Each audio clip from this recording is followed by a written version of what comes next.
Hello दोस्तों, नमस्कार। आप सभी का स्वागत है डीआरके टीवी पर। मैं हूं आपका दोस्त डॉक्टर कन्हैया, बीकानेर, राजस्थान से। दोस्तों, आज एक बहुत इंपॉर्टेंट टॉपिक के ऊपर बात करने वाले हैं कि बहुत सारे लोगों के साथ में एक शिकायत रहती है कि उनको जो सांस है वो खींच खींच कर लेना पड़ता है, उनको सांस वो मुंह खोल कर लेना पड़ता है। ऐसा लगता है जैसे सोच के सांस नहीं लिया तो सांस आएगा नहीं। बहुत ज़्यादा चेस्ट के अंदर हैवीनेस से फील होती है। थोड़ा सा भी दूर चलते हैं तो सांस है वो बहुत ज़्यादा भर जाता है। तो ये जो प्रॉब्लम है, इससे हम कैसे पूरी तरह से बाहर निकलें, इसी के ऊपर ये पूरा का पूरा साइंटिफिक सेशन मैं आप लोगों को समर्पित कर रहा हूं। इसको बहुत अच्छे समझना, बहुत अच्छे से अंडरस्टैंड करना। दोस्तों, कोई भी हमारे अंदर प्रॉब्लम होती है, कोई भी हमारे अंदर समस्या होती है, अगर हम उस समस्या को ठीक करना चाहते हैं तो हमें उस समस्या का जो कारण है, उसका जो रूट मैकेनिज्म है, वो हमें बहुत अच्छे से पता होना चाहिए। जब तक हम रूट मैकेनिज्म को नहीं पहचान पाते, रूट मैकेनिज्म को अंडरस्टैंड नहीं कर पाते, तब तक हम उस समस्या से बाहर नहीं निकल पाते। जैसे मान लीजिए कि किसी को बुखार हुआ,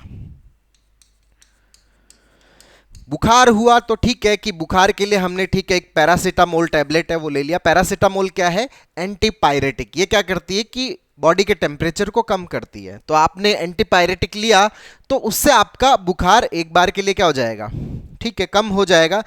जब तक पैरासीटामोल का आपके ब्लड के अंदर इफेक्ट रहेगा, जब तक इसका लेवल बना रहेगा, तब तक तो ठीक है कि आपको बुखार नहीं आएगा। लेकिन जैसे ही पैरासीटामोल का लेवल जो है वो कम होगा तो वापस से फीवर आने लगता है। अच्छा, वापस से फीवर क्यों आने लगता है? क्योंकि पैरासीटामोल खाली बॉडी के टेम्परेचर को कम कर रही है। पैरासीटामोल जिस वजह से बुखार आ रहा है, भाई बुखार क्यों आ रहा है? भाई कोई मलेरिया की वजह से बुखार आ रहा है, भाई टाइफाइड की वजह से बुखार आ रहा है, कोई वायरल इन्फेक्शन हो गया है उसकी वजह से आपको बुखार आ रहा है, या बॉडी के अंदर कोई भी इन्फ्लामेटरी पैथोलॉजी हो रखी है उसकी वजह से बुखार आ रहा है, कोई आपके यूरिनरी ट्रैक्ट के अंदर किसी भी प्रकार का इन्फेक्शन हो गया उसकी वजह से बुखार आ रहा है, या बॉडी के अंदर कोई और किसी भी प्रकार की पैथोलॉजी उसकी वजह से क्या आ रहा है? बुखार आ रहा है। जब तक बुखार का जो कारण है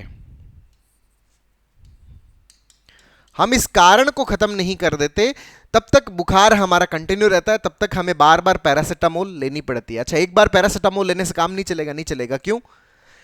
क्योंकि एक बार तो ये कम कर देगा, लेकिन अगर हमारे अंदर टेम्परेचर बढ़ाने वाले कारण अगर मौजूद है, हमारे अंदर फीवर पैदा करने वाले कारण मौजूद है, बुखार पैदा करने वाले कारण मौजूद है, जब तक वो कारण हमारे भीतर से खत्म नहीं होगा तब तक हम इस बुखार से बाहर नहीं निकल पाएंगे। तो पैरासीटामोल तो ठीक है कि उसने सिम्टम्स को कम कर दिया, तो हमें वो ट्रीटमेंट भी अपनाना पड़ेगा कि जिससे हम बुखार के कारण को क्या कर पाए?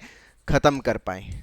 तो रूट मैकेनिज्म को जानना हमारे लिए बहुत ज्यादा जरूरी है, क्योंकि जब तक आप रूट मैकेनिज्म को नहीं जानते तब तक आप कोई भी जो प्रॉब्लम है उसको सॉल्व नहीं कर पाते। अब यहां पर हमारे साथ में जो प्रॉब्लम हो रही है वो हो रही है सांस की दिक्कत।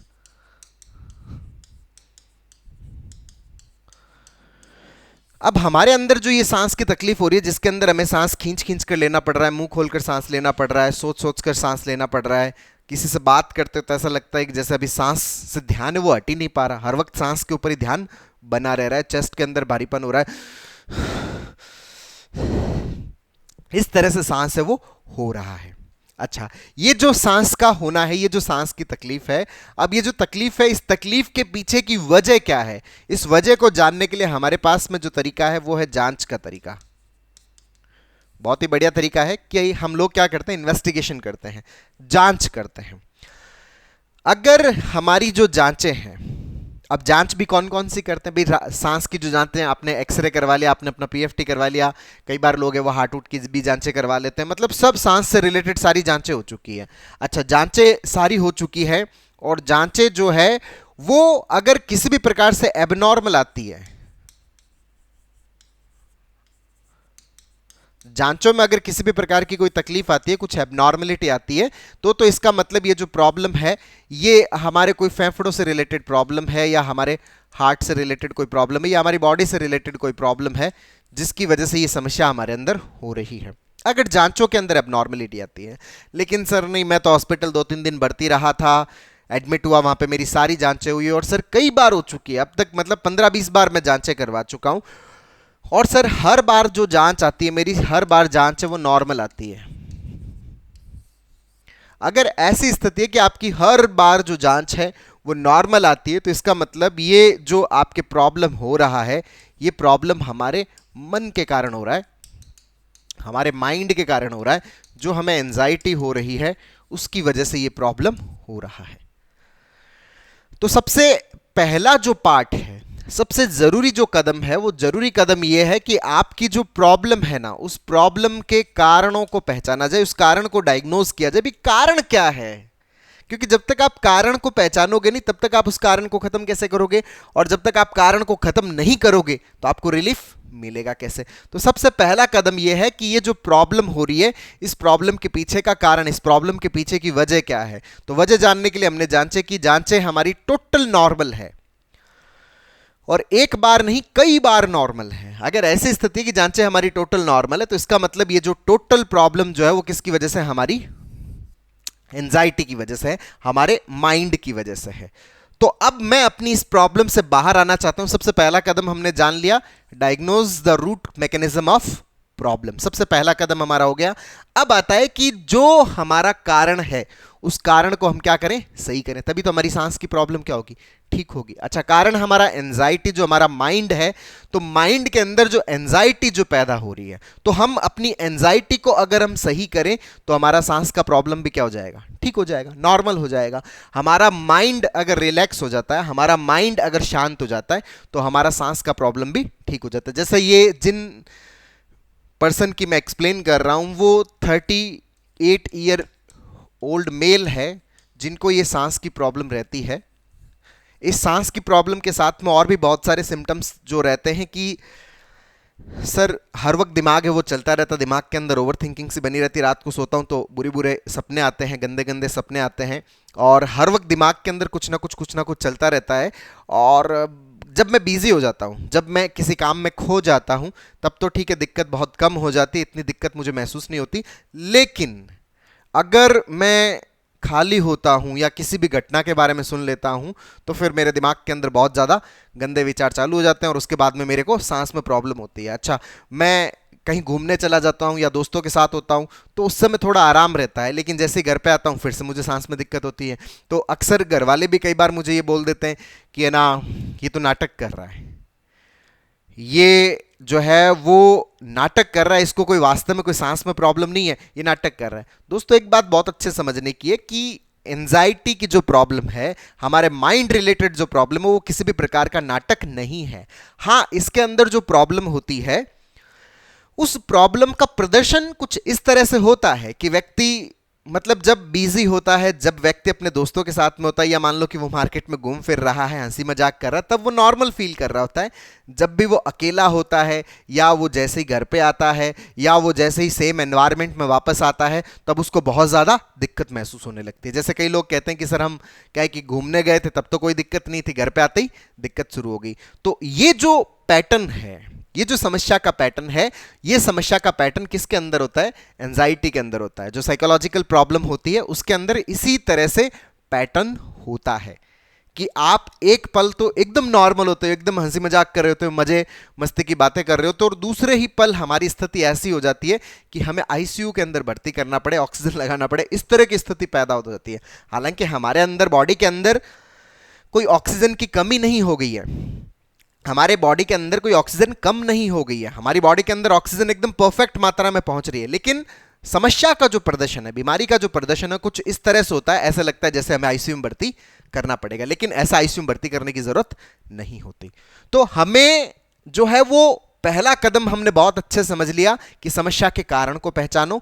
जब आप समस्या के कारण को पहचान लो, तो फिर जो कारण है उस कारण को भी हम क्या करें, ठीक करें। जब हम कह रहे हैं कि यहां पर जो समस्या का जो कारण है, वो कारण क्या है, हमारा एंजाइटी,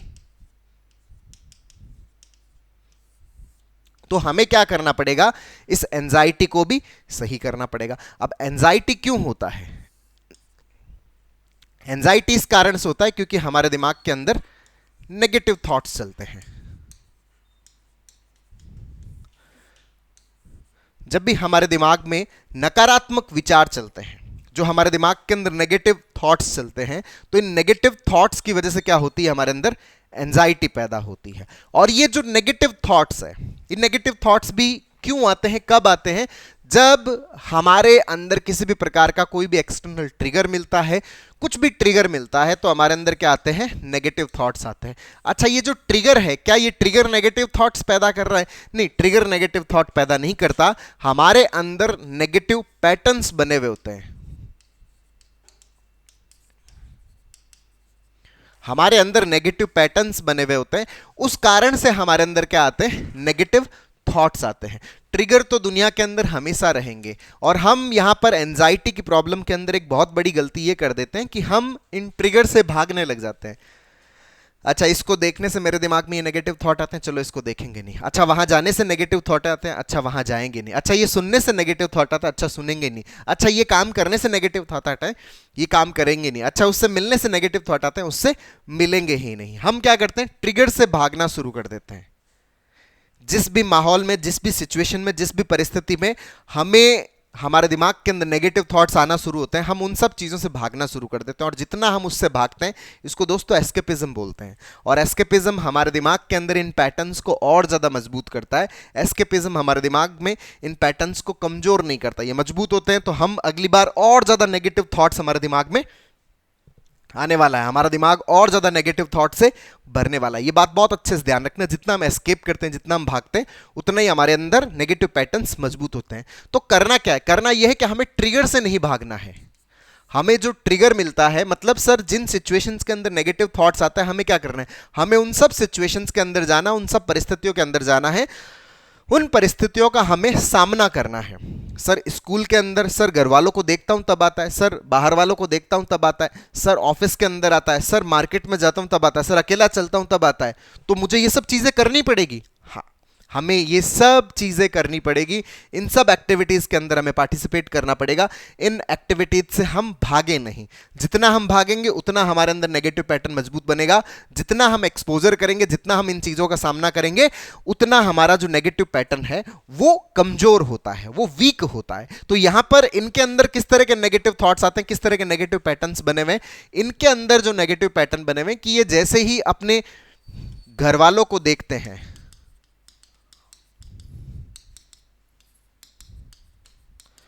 जो इनके फैमिली मेंबर्स है, उनको जब भी देखते हैं तो इनके दिमाग के अंदर जो है वो सेक्सुअल थॉट्स आती है। ये जब अपने मदर को देखते हैं, अपनी सिस्टर को देखते हैं, मदर के साथ में बैठते हैं, सिस्टर के साथ में बैठते हैं, तो दिमाग के अंदर सेक्सुअल थॉट्स आती है। रात को जब सोते हैं तो सेक्सुअल ड्रीम्स आते हैं। तो ये जो सेक्सुअल थॉट्स आती है, अब इनकी जो इच्छा है, इनकी जो चाहत है, वो ये है कि इस तरह के थॉट्स है वो दिमाग में ना आए। हर व्यक्ति की इच्छा होती है कि इस तरह के थॉट्स दिमाग में ना आए। तो इनकी भी इच्छा है कि इस तरह के थॉट्स ना आए। तो ये क्या करते हैं कि इन थॉट्स को अपनी तरफ से रोकने की भरपूर कोशिश करते हैं, पूरी कोशिश करते हैं। और ये जो भरपूर कोशिश है, वो कोशिश जब कामयाब नहीं हो पाती तो इनको बहुत ज़्यादा घुटन महसूस होती है, बहुत ज़्यादा घबराहट महसूस होती है, बहुत ज़्यादा बेचैनी महसूस होता है। और उसी की वजह से इनको क्या होती है? एंजाइटी होती है। और जब भी एंजाइटी होती है दोस्तों, तो हमारे अंदर एक ऑटोनॉमिक नर्वस सिस्टम होता है, एएनएस, उसी की वजह से हमारे अंदर क्या प्रॉब्लम होती है? सांस की प्रॉब्लम होती है। अब जैसे इनके अंदर सांस की प्रॉब्लम हो रही है, अलग अलग लोगों के अंदर अलग अलग तरह की प्रॉब्लम हो सकती है। जैसे कुछ लोगों के अंदर चेस्ट में हैवीनेस हो सकता है, कुछ लोगों के अंदर धड़कन बढ़ सकता है, कुछ लोगों के अंदर जैसे चक्कर जैसा महसूस हो सकता है, या ऐसा कानों के अंदर आवाज़ सुनाई दे सकता है। कुछ के अंदर जैसे पेट से रिलेटेड प्रॉब्लम्स हो सकती है, आईबीएस जैसे सिम्टम्स है वो पैदा हो सकते हैं। जैसे कि पेट के अंदर गैस बनना, पेट के अंदर जो एसिडिटी होना, बहुत ज़्यादा जो पेट है उसके अंदर ब्लॉटिंग होना, पेट के अंदर जो फुलावट सी पैदा होना, ये सारी चीज़ें भी जैसे कई लोगों के अंदर हो सकता है। कॉन्स्टिपेशन हो सकता है, लूज मोशन हो सकता है, हाथों पाँव के अंदर कंपन हो सकता है, या पूरे शरीर के अंदर दर्द हो सकता है, फीवर भी आ सकता है इसके अंदर, सिर दर्द भी हो सकता है, भूख है वो कम लगना हो सकता है, भूख है वो ज़्यादा लगना हो सकता है, शरीर का जो वजन है वो कम होना हो सकता है, हमारा जो बीपी है वो बढ़ना हो सकता है, कई बार बीपी है वो एकदम डाउन होना भी हो सकता है। ये सारे सिम्टम्स है वो एएनएस के एबनॉर्मल स्टिमुलेशन की वजह से हो सकते हैं। अलग अलग लोगों में अलग अलग तरह के सिम्टम्स आते हैं। जब भी एंजाइटी होती है तो अलग अलग लोगों में अलग अलग प्रकार के लक्षण पैदा होते हैं। कई लोगों के अंदर जैसे एक्सेसिव सलाइवेशन है, मुंह में बहुत ज़्यादा सलाइवा है, वो बनने लगता है, या कुछ लोगों के अंदर जो मुंह है वो सूखने लगता है, ड्राइनेस ऑफ माउथ है वो होने लगता है। तो ये भी किसकी वजह से, हमारे एएनएस के एबनॉर्मल स्टिमुलेशन की वजह से। कुछ लोगों के अंदर सेक्सुअल सिम्टम्स क्रिएट हो सकते हैं कि जैसे उनका जो सेक्सुअल डिजायर है, जो उनकी लिबिडो है वो कम हो सकती है, या फिर उनका जो प्रीमेच्योर इजैकुलेशन है वो प्रॉब्लम भी हो सकती है, या फिर जो इरेक्शन है वो प्रॉपर ना आए, ये प्रॉब्लम भी कई बार एएनएस की वजह से हो सकती है। तो यहां पर एक बात बहुत अच्छे से ध्यान रख लेना कि इतने जो सिम्टम्स के बारे में हमने बात कर लिया, एक बात बहुत अच्छे से ध्यान रख लेना कि ये जितने भी सिम्टम्स है ये कोई हमारी बॉडी के अंदर कोई परमानेंट इंपैक्ट क्रिएट नहीं करते, क्योंकि लोग बहुत ज्यादा डरते हैं। यहां पर किस बात से डरते हैं कि सर ये जो एंजाइटी की वजह से हमारी बॉडी के अंदर इतने जो सिम्टम्स आ रहे हैं, तो हमारी बॉडी के अंदर कोई परमानेंट डैमेज तो नहीं हो जाएगा, बॉडी के अंदर कोई गड़बड़ी तो नहीं हो जाएगा। दोस्तों, बॉडी के अंदर किसी भी प्रकार की कोई परमानेंट गड़बड़ी नहीं होती। कितने भी एंजाइटी की सिम्टम्स आ जाए, हाँ एंजाइटी कितनी भी हो जाए, उससे हमारी बॉडी के अंदर किसी भी प्रकार का कोई परमानेंट डैमेज नहीं होता। जैसे ही आपका एंजाइटी खत्म होता है, आप एंजाइटी से बाहर निकलते हैं, एंजाइटी को आप ओवरकम करते हैं, तो आपके जो सिम्टम्स है वो सिम्टम्स भी क्या हो जाते हैं, गायब हो जाते हैं। आपकी बॉडी है वो वापस न्यू फॉर्म में आ जाती है, बॉडी का आपका क्या हो जाता है, रिन्यूअल हो जाता है। आपकी बॉडी है वो वापस नए सिरे से अपने आप को क्या कर लेती है, ढाल लेती है, नए सिरे से आपकी बॉडी का क्या हो जाता है, बिल्डअप हो जाता है। तो ये पॉइंट बहुत अच्छे से ध्यान रख लेना कि सिम्टम्स चाहे कितनी आए, एंजाइटी खत्म तो सिम्टम्स का भी वापस नवीनीकरण हो जाता है, मतलब शरीर का नवीनीकरण हो जाता है, बॉडी वापस न्यूट्रल हो जाती है, नॉर्मल हो जाती है। ये बात बहुत अच्छे से ध्यान रख लेना। तो ये जितनी भी प्रॉब्लम्स है, ये सारी की सारी प्रॉब्लम्स किसके कारण से, ये सारी की सारी प्रॉब्लम्स है हमारे ऑटोनॉमिक नर्वस सिस्टम के एबनॉर्मल स्टिमुलेशन की वजह से। जो क्यों हो रहा है, क्योंकि एंजाइटी हो रही है। वो क्यों हो रही है, क्योंकि हमारे दिमाग के अंदर कंटिन्यूसली क्या आ रहे हैं, नेगेटिव थॉट्स आ रहे हैं। तो ये जो नेगेटिव थॉट्स है, ये जो नेगेटिव पैटर्न्स है, इनको हमें अगर हटाना है, एंजाइटी को हटाना है, सिम्टम्स को हटाना है, तो हमें यहां पर क्या है कि दोस्तों स्ट्रांगली सीबीटी की प्रैक्टिस करनी पड़ती है। कॉग्निटिव बिहेवियरल थेरेपी की हमें प्रैक्टिस करनी पड़ती है, उसका अभ्यास करना पड़ता है। अगर हम कंटिन्यूसली उसका अभ्यास करते हैं तो हम धीरे धीरे नॉर्मेलिटी को अचीव करने लगते हैं। तो यहां पर जो सीबीटी की प्रैक्टिस के अंदर जो सबसे पहला स्टेप है, वो पहला स्टेप मैं आप लोगों के साथ में शेयर कर चुका हूं कि हमें हमारी जो प्रॉब्लम है, उस प्रॉब्लम का जो रूट मैकेनिज्म है, उस मैकेनिज्म को समझने की जरूरत है, उस कारण को हमें समझने की जरूरत है। पहला स्टेप हम देख चुके हैं। दूसरा स्टेप सीबीटी का क्या है कि जो एंजाइटी है, उस एंजाइटी को क्या किया जाए, सही किया जाए। एंजाइटी क्यों हो रही है, नेगेटिव थॉट्स की वजह से। अच्छा, यहां पर किस तरह के थॉट्स आ रहे हैं, यहां पर आ रहे हैं कि घर वालों को लेके, फैमिली मेंबर्स को लेके सेक्सुअल थॉट्स आते हैं। तो ये जो सर सेक्सुअल थॉट्स आते हैं, इन थॉट्स के कारण मुझे बहुत ज्यादा गिल्ट फील होता है। और ये गिल्ट इसलिए फील होता है क्योंकि मैं अपने आप को ये बताता हूं कि मैं इतना खराब कैसे सोच सकता हूं,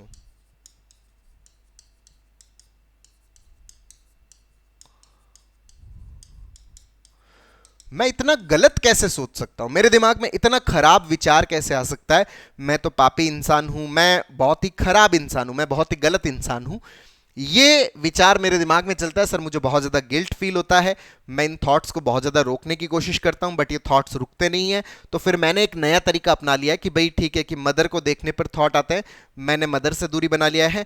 दीदी को देखने से थॉट्स आते हैं, बहन को देखने से थॉट आते हैं, मैंने बहन से दूरी बना ली है। तो मैं घर से बाहर रहता हूँ, मैं घर जाता ही नहीं हूँ। मैं मोस्टली क्या है कि मैंने एक पीजी ले लिया है दूसरे शहर के अंदर, मैं घर ही नहीं जाता सर। और पहले तो सर वो घर वालों से बचने पे ठीक था, लेकिन अब तो क्या घर वालों का ख्याल भी है, उनकी फोटो भी देख लूँ तब भी दिमाग के अंदर ये विचार आने लगते हैं। और धीरे धीरे अब तो सर क्या है कि बाहर दूसरी महिलाओं को देखूं तब भी दिमाग के अंदर ये विचार आते रहते हैं। तो मैं बहुत ज्यादा परेशान हूं, बहुत ज्यादा इसकी वजह से तकलीफ के अंदर गुजर रहा हूं। तो यहां पर एक बात बहुत अच्छे समझ लेना दोस्तों, जो मैंने आपको कहा था कि जो सराउंडिंग जो है, किसी को देखने से विचार आ रहे हैं, किसी जगह पर जाने से विचार आ रहे हैं, तो ये वो जो जगह है, वो जो व्यक्ति, वो तो क्या है, ट्रिगर है। और आप अगर ट्रिगर से जितना दूरी बनाओगे उतना ही ज्यादा ये जो पैटर्न है वो मजबूत होता है। ट्रिगर से दूरी बनाने का मतलब क्या है, मदर से दूरी बनाना, बहन से दूरी बनाना, बाकी लोगों से दूरी बनाना, घर वालों के नाम से भी दूरी बनाना, घर वालों से बातचीत से भी दूरी बनाना, ये सारा क्या हमारा एस्केपिज्म है। तो हमें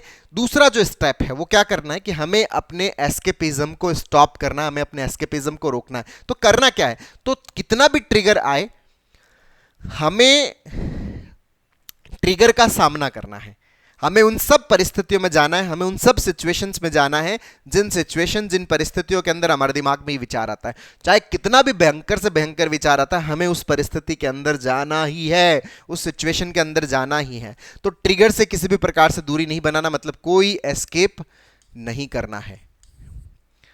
तीसरा पॉइंट हमें यह समझ में आ गया है। चौथा पॉइंट यहां पर जो इंपॉर्टेंट है वो क्या है, वो ये इंपॉर्टेंट पॉइंट है कि दोस्तों हमें किसी भी प्रकार का गिल्ट फील नहीं करना है। क्यों गिल्ट फील नहीं करना है? क्योंकि हम इंटेंशनली ये सब चीजें नहीं चाहते। हमारे दिमाग के अंदर जो विचार आ रहे हैं वो सिचुएशन वाइज आ रहे हैं। हम अभी एक प्रॉब्लम से गो थ्रू हो रहे हैं, हम एंजाइटी से गो थ्रू हो रहे हैं, हम ओसीडी से गो थ्रू हो रहे हैं, उसकी वजह से हमारे दिमाग में ये विचार आ रहे हैं। हम चाह नहीं रहे। गिल्ट तब फील किया जाता है जब कोई भी व्यक्ति किसी भी चीज को इंटेंशनली करता है। इंटेंशनली करने का मतलब क्या है? 3 क्राइटेरिया को फुलफिल करना कि आपकी इच्छा है क्या ऐसा हो। नहीं नहीं सर ऐसी कोई इच्छा नहीं है। आपने कोई प्लान बनाया? नहीं नहीं सर कोई प्लान नहीं बनाया, मैं तो इस चीज से बचने का प्लान बना रहा हूं। आपने इसके ऊपर कोई एक्शन लिया? नहीं नहीं सर आज तक कोई एक्शन नहीं लिया, मैं तो इस पे एक्शन से हमेशा बचता रहता हूं। तो ये जो तीनों क्राइटेरिया है, इनमें से एक भी क्राइटेरिया अगर फुलफिल नहीं होता तो इसका मतलब वो जो थॉट्स आ रहे वो इंटेंशनली नहीं है। आप खुद नहीं चाह रहे, आप सोच नहीं रहे। यहां पर एक बात बहुत अच्छे समझ लेना, बहुत सारे लोग जो है, चूंकि उनके आसपास वाले लोग उनको ये बोलते रहते हैं कि तुम सोचना छोड़ो, तुम सोचना कंट्रोल करो, तुम मत सोचो, जैसे वो उनके अंदर ये सेंस क्रिएट कर देते हैं कि वो जानबूझकर ये सोच रहे हैं।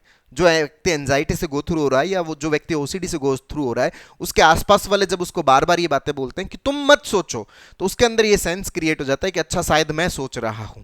तो मैं सोच रहा हूं तो उसके कारण से फिर वो क्या फील करने लगता है? गिल्ट फील करने लगता है। एक बात बहुत अच्छे समझ लेना, हम जानबूझकर ये नहीं सोच रहे, हम सोचने के लिए मजबूर हैं। हमारे भीतर जो परिस्थितियां बनी हुई है वो परिस्थितियां जिम्मेदार है, जिसकी वजह से क्या हो रहा है? हमारे दिमाग के अंदर इस तरह के विचार पैदा हो रहे हैं, इस तरह के थॉट्स पैदा हो रहे हैं। वो परिस्थितियां क्या है? वो परिस्थितियां हमारे दिमाग के अंदर बने हुए नेगेटिव पैटर्न्स, और जब तक ये नेगेटिव पैटर्न्स हमारे अंदर है तब तक ये विचार आएंगे। तो हमें किसी भी प्रकार का गिल्ट फील करने की जरूरत नहीं है। हमें अपने आप को एक्सप्लेन करना है कि due to this anxiety, due to this OCD, due to this negative patterns, मेरे दिमाग में इस तरह के नेगेटिव थॉट्स चल रहे हैं, मेरे दिमाग में इस तरह के विचार आ रहे हैं। और ये विचार तब तक आएंगे जब तक पैटर्न्स है। और अब तक मैंने क्या है कि इन विचारों को रोकने की भरसक कोशिश की है, उसी कोशिश की वजह से इसके पैटर्न मेरे अंदर मजबूत हुए हुए पड़े रहे। तो अब मुझे इसको रोकने की कोशिश नहीं करना है, क्योंकि मैं नहीं सोच रहा। क्योंकि जब व्यक्ति ये सोचता है कि मैं सोच रहा हूं तो मैं इसको रोक भी सकता हूं। आप सोच नहीं रहे इसलिए आप इसको रोक भी नहीं सकते। ये आएगा, दिमाग सरकारी सड़क, कुछ भी आ सकता है, आने दें। सबसे जो इंपॉर्टेंट 4th पॉइंट है कि अगर आपके दिमाग में ये विचार आ रहे हैं तो आप अपने आप को बताएं कि मैं सोचने के लिए मजबूर हूं, मेरे अंदर पैटर्न्स बने हुए हैं, मेरे अंदर हालात बने हुए हैं जिसके कारण से मेरे दिमाग में बार बार ये थॉट्स आ रहे हैं। इन विचारों को आने देवें, किसी भी प्रकार का गिल्ट महसूस ना करें, किसी भी प्रकार का गिल्ट महसूस नहीं करें। और 5वां और इंपॉर्टेंट पॉइंट कि दोस्तों हमारे दिमाग के अंदर किसी भी प्रकार का विचार है वो पैदा हो सकता है। दिमाग जो है ना वो एक प्राकृतिक संरचना है, उसमें कुछ भी पैदा हो सकता है। जैसे मान लीजिए कि मैं किसी रोड पे जा रहा हूं तो दिमाग में कहीं पर भी झगड़ा हो रहा है या कोई मुझसे खराब बात करता है तो उसको मारने पीटने का कुछ भी थॉट दिमाग में आ सकता है। अच्छा, मारना है, पीटना है, ये करना है या नहीं करना है, ये मेरी एक लर्निंग के ऊपर निर्भर करता है। मेरी जो मोरल लर्निंग कैसी है, मेरी जो नैतिक मूल्यों को लेकर लर्निंग कैसी है, मेरी सोशल लर्निंग कैसी है, मेरी फैमिली लर्निंग कैसी है। तो हमारा जो बिहेवियर है वो बिहेवियर एक सामाजिक ट्रेनिंग का हिस्सा है। लेकिन दिमाग में जो पैदा हो रहा है वो तो कुछ भी पैदा हो सकता है। दिमाग प्राकृतिक संरचना, जैसे खेत के अंदर आप उगाते तो फसल हो, आप बीज डालते हो। मान लीजिए कि आपने मूंगफली बोई है, मूंगफली का बीज डाला है, तो मूंगफली तो उगेगी लेकिन साथ में बहुत ज्यादा कचरा भी उगेगा। वो कचरा आपने उगाया नहीं है, बट उस जमीन का नेचर है, उसके अंदर तो ये उगेगा ही उगेगा। फसल आप चाहते हो लेकिन फसल के साथ में बहुत सारी खरपतवार भी उगती है। वही दिमाग के अंदर है कि खरपतवार हो सकता है आपके लिए इंपॉर्टेंट ना हो, लेकिन अस्तित्व ने तो सब चीजों को पूरी पूरी छूट दे रखी है। सब चीजें अस्तित्व के अंदर है, सब चीजें होती है, सब चीजें पैदा होती है। उसी तरह से दिमाग जो है उसमें हर प्रकार का विचार पैदा होता है, हर प्रकार की चीज पैदा हो सकती है। इस बात की हम पूर्ण स्वीकृति दें। हाँ, हमारी चाहत है, लेकिन उस चाहत के साथ में अगर हम इस बात की भी स्वीकृति देते हैं कि दिमाग के अंदर कुछ भी पैदा हो सकता है, दिमाग में कोई सा भी ख्याल आ सकता है। अगर कोई सा भी ख्याल आ सकता है तो फिर वो जो ख्याल आते हैं उन ख्यालों के प्रति हम अपने आप को न्यूट्रल रखने की प्रैक्टिस करें, हम न्यूट्रल होने की प्रैक्टिस करें। उनको किसी भी प्रकार से हम जो भी विचार आ रहा है उस विचार का कोई मीनिंग ये ना क्रिएट करें कि अच्छा ये विचार आ रहा है इसका मतलब मैं ये हूं। नहीं, विचार से आप डिफाइन नहीं होते, आप अपने एक्शन से डिफाइन होते हो। लेकिन विचार कुछ भी आ सकता है, दिमाग में कोई भी कहानी बन सकती है। इस बात की हम अपने आप को क्या देवें, स्वीकृति देवें। तो ये 5 तरीके दोस्तों अगर हम अपना लेते हैं तो हम इस एंजाइटी को पूरा खत्म कर लेते हैं, हम इस नेगेटिव पैटर्न को पूरा खत्म कर लेते हैं। तो एंजाइटी के कारण हमारे अंदर जो ये सिम्टम्स हो रहे हैं, इन सिम्टम्स को भी हम पूरी तरह से क्या कर लेते हैं, खत्म कर लेते हैं, टोटली जड़ से मिटा देते हैं। तो दोस्तों उम्मीद करता हूं आपको ये वीडियो पसंद आया होगा। नीचे कमेंट बॉक्स में लिखकर जरूर बताइएगा। और अब तक यदि आपने मेरे यूट्यूब चैनल DRK TV को सब्सक्राइब नहीं किया तो प्लीज उसे सब्सक्राइब करें, ताकि मेरे नए वीडियो का नोटिफिकेशन आप तक सबसे पहले पहुंचे। दोस्तों हम लोगों ने जो ये ब्रीदिंग प्रॉब्लम्स है, ये जो नेगेटिव थॉट्स है, ये जो एंजाइटी है, जो ANS, इसको हम कैसे रिलैक्स करें, जो other psychological problems, anxiety, panic, overthinking, negative thinking, OCD, इसको पूरी तरह से कैसे खत्म करें, इसी के ऊपर एक स्टेप बाय स्टेप लर्निंग का एक पूरा CBT का वर्कशॉप लॉन्च किया हुआ है, जिसका लिंक नीचे डिस्क्रिप्शन में है, जिसको आप अपने अंदर इंस्टॉल करके अपनी साइकोलॉजिकल प्रॉब्लम्स को पूरी तरह से खत्म करने में बहुत अच्छे से मदद ले सकते हो। बहुत बहुत धन्यवाद दोस्तों। जय हिंद, जय भारत।